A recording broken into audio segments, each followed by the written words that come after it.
Welcome to the American Academy of Grief Counseling's Videogram on social grief and individual reactions to that type of particular grief.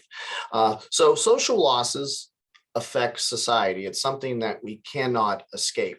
While we sometimes look to disenfranchise individuals who grieve over the loss of a public figure or who grieve the loss of a national tragedy because it doesn't affect them immediately, we tend to sometimes not value that particular grief. And I think that's a very dangerous thing to do. While some cases I think can be pathological, I think many cases when individuals have intense grief reactions, maybe to social situations or to individuals who they might not have known personally, I think that grief needs to be respected. I think that grief needs to be understood. And collectively, there is grief to social losses. National disasters are a prime example of this. With national disasters, we collectively, within our human nature, feel a connection to our fellow man and woman that exists. When we see the great floods or the tsunamis in India, it's only human. It's only within our own empathy and compassion to feel some type of grief, some type of loss in regards to them. And it touches us and it affects us. So earthquakes, tsunamis, tornadoes, natural disasters of any type, I think can affect certain individuals, especially more sensitive individuals. But there's going to be at least some sort of empathy at some level, while some might have more of an extreme grief reaction. There is a new term also going around called climate grief, and individuals are experiencing grief over the potential disaster looming over our civilization, over the entire planet in terms of climate change. And climate change grief is something that is becoming more known as we suffer with other individuals throughout the world when we see great devastation due to extreme weather that should not exist, but is happening because of man-made carbon emissions. So these are things that we witness on the West Coast with the fires, and we see the grief of individuals losing their homes to these fires, farmers, extreme drought and their inability to have crops and so forth. So these are things that we are all sharing collectively a loss in. Plague and sickness is another common one throughout the history of humanity. There has been plague. Today, we suffer with COVID, and we share in solidarity with individuals who have died, families who have lost loved ones. And we see the crisis, the spread of this illness, this virus, as it affects hospitals, our healthcare system itself. And in that, we share a grief, but also a fear that we might also lose a loved one to COVID or another type of disease. So there is a collective loss and a collective grief reaction to this as well. War and death of soldiers is also a very common collective grief, especially with our tradition within the United States and the great reverence we give our heroes. Financial depression, economic recession, these types of situations also play a collective grief upon our society. Seems to be also with death of public figures, presidents, kings, queens, actors, musicians, and my head's in the way, but athletes and heroes. These are all things that can also affect the individual at a different variance. And it's something that we can't just dismiss as, well, you didn't know the individual. It's something that needs to be respected. In terms of the loss of the young to war, many men and women give the ultimate sacrifice and they die in war. And we've seen this throughout the last 20 years in Afghanistan. We saw it through the Persian Gulf War, where yellow ribbons were tied around trees as a sign of solidarity with families who had servicemen and women overseas, and also to express our collective empathy and grief with them for those who lost those family members. This particular image here refers to the Vietnam War. Many individuals were treated very harshly who returned from that war, and some never returned. So there's also a grief, a collective grief, and how that was handled. And we can go back through every single war throughout American history, and we can still feel a collective grief. We can feel a tear because of the ultimate sacrifice these soldiers played in giving us the freedoms that we experience. And this is why we have Memorial Day. This is why we celebrate the 4th of July. This is why we respect the red stripes that are found in our flags that symbolize their ultimate sacrifice, the blood in which they shed. So we can definitely have an empathy. We can also have a more extreme reaction to that because of the freedom that we have today, waking up in a free country, not being under a fascist or communist regime of some type. So Remembrance Days are extremely important in our ability to collectively and socially and universally express our gratitude, but also our grief and our solidarity with families who have lost loved ones. Recently, though, we also have experienced a social grief due to the losses of individuals due to injustice, in particular the George Floyd case, where he was executed on camera.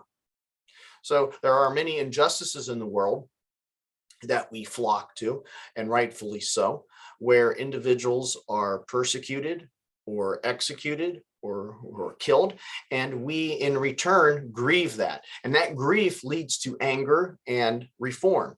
When properly fueled, it takes us to an action of change. We don't want that anger to lead to destruction, but we want to lead to reform. And that is what helps society change, by experiencing a collective loss that hits us at the very heart, especially with the George Floyd case and the African American communities, and how we can take that grief as a nation and fuel it to something that is more impactful towards a change. And in this, we share our grief with the victims, but also as ourselves, we look at, wow, this could possibly happen to me or someone else. So we look for this change through grief that is energized through our grief, that is looking for a particular reform. Again, we look at the death of public figures, especially when we look at in history assassinations, the assassination of Lincoln, the assassination of JFK. With JFK, many individuals felt a very intense connection. They felt a very close connection to JFK, and it affected them directly. We also see with the death of celebrities, effects on individuals. And the question is, why do individuals grieve necessarily individuals they do not know? And that's a good question. And if you look collectively, well, what was their cultural influence on society? Mozart, Beethoven. Their cultural influence with music played a big role. Artists and so forth, those who give an immense amount of their talents to society put an imprint on society. And when that mind, that great talent is lost, it can affect us. Same thing with national influence, with great leaders. Also with religious leaders. Many individuals within Catholic traditions grieve the loss of a particular pope. Others within other Eastern religions, the Dalai Lama. So the collective effect on the whole can be very great, to where your very identity of who you are nationally, culturally, religiously affects you. And in turn, society grieves these figures. How strong the imprint, the grief reaction may be, depends on a variety of things. What's the inspiration to this one's life? Some individuals feel very low and they read a biography of someone, and that person's ideas transform their life. So there's a great impact. There's a perceived connection. Could be through music, could be through example, but this person somehow touched this individual to such an extent that it changed their life. And the death of this individual, or the suicide maybe of a musician, which we see a lot with actors and musicians, unfortunately, greatly affects individuals at a very personal level. Also in sports, the success of another individual plays a big role in how you might feel. Maybe the athlete or the hero is from a particular area and it represents your area, your city. So the success is not just that individual, but it is amplified to your pride from where you are from. So yes, many individuals don't understand this, but you can grieve over sports. Many will say with tongue in cheek, well, how did it affect you today? Did it affect your wallet? Did it affect what you're going to do? Maybe not so, but it affects who you are at a higher level, socially, locally, and so forth.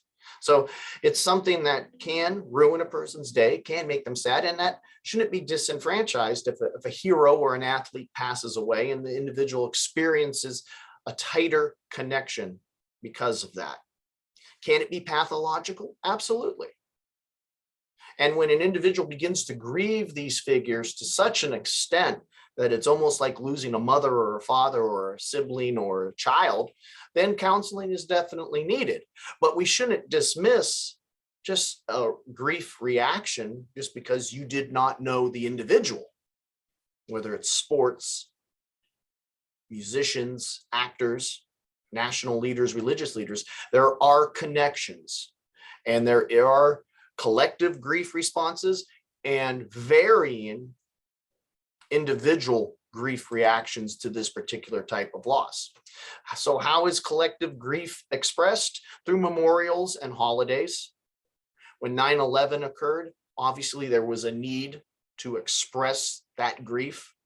9/11 was a tragic day in American history, just as much as the attack on Pearl Harbor. And those days are forever remembered.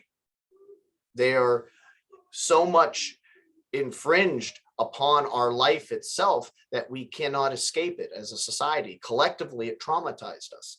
So these events, when we remember these brave individuals, these soldiers who were attacked in Pearl Harbor, or when we think of 9/11, we think of the brave firefighters, police, and EMS, and the people jumping from the buildings, the Twin Towers, just to save their lives.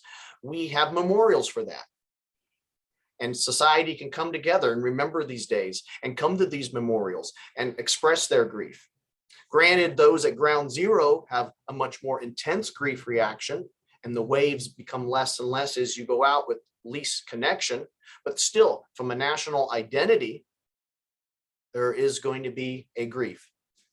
And this is why we have these memorials. This is why we have these holidays, Memorial Weekend, and so forth, to grieve, to show solidarity with those who personally lost, and to come together and remember what is most important. We are the American Academy of Grief Counseling. Below is a link to our program. We have 4 core courses that are independent study that lead to certification for qualified professionals seeking a 4-year certification. Please check that link out if you want to learn more about our program itself. You can also contact us at 330-652-7776. Again, that's 330-652-7776. And you can also email us at info@aihcp.org. Again, that's info@aihcp.org. Now, if you are an individual who is experiencing a collective grief due to any of the things we discussed, social injustice, or a historical event that took place, or someone who might have died due to COVID, and you feel some empathy towards that. It didn't directly affect you, or a national leader, or a religious leader, or an actor, or a musician passed away, and it affects you. There's no need to feel inadequate because you have this sensitive nature. The grief that you're feeling is legitimate. It's not pathological. People collectively grieve over these things. It's just to what extent. Individuals vary in their grief reactions. And if you're experiencing what you might consider a pathological reaction, then definitely seek the counseling that you might need. But we cannot, as a society, as individuals, diminish or devalue the reactions that individuals have for public figures or their reactions to public grief itself, to the collective response to bad things that do occur. I'd like to thank you for listening today and have a great day.